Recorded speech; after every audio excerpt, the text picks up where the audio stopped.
Well, like we've done in the past, we're going to talk about then division with polynomial functions. We've done multiplication of polynomial functions, addition of polynomial functions, subtraction of polynomial functions. So now, since we're talking about division, we're going to divide polynomial functions. And it says if you have two functions that you want to divide, f and g, and then you're going to figure out what that is in terms of x, it's going to be equal to, if you just take f of x and divide it by g of x. But we do have to make one little statement here. G of x cannot equal 0, okay, because we're not going to be dividing by 0. That's undefined. Okay, so in example 10, they give us two functions. Here's f of x, here's g of x, and they want us to divide them. So what we want to do is take f of x and divide it by g of x. So my f of x is x squared minus 5x minus 24. And my g of x is x plus 3. So that's what it looks like as a division problem. I'm going to go ahead and use synthetic division. So I'm going to take the opposite of the divisor, which is negative 3 in this case.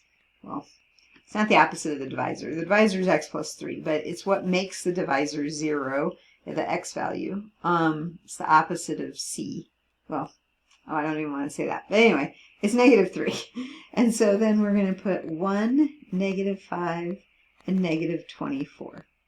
And I kind of hope it works out without a remainder, but we'll see. Drop down the 1. 1 times negative 3. I get a negative 8. Negative 8 times negative 3 is positive 24. So 0 remainder. Okay, what do the 1 and the negative 8 mean? They mean the quotient is x minus 8. You started with an x squared this time, so it was a fairly small problem, small division problem.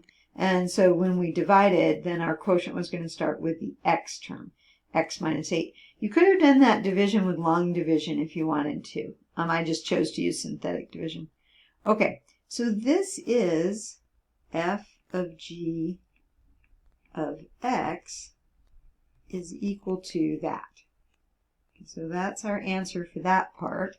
Now we come over here and they want us to find f of g of negative 3. Well, what we just wrote was f of g of x is equal to x minus 8, if I remember right. Yeah. And now we want to find f over g of x. And that, sorry, of negative 3. Getting myself all messed up.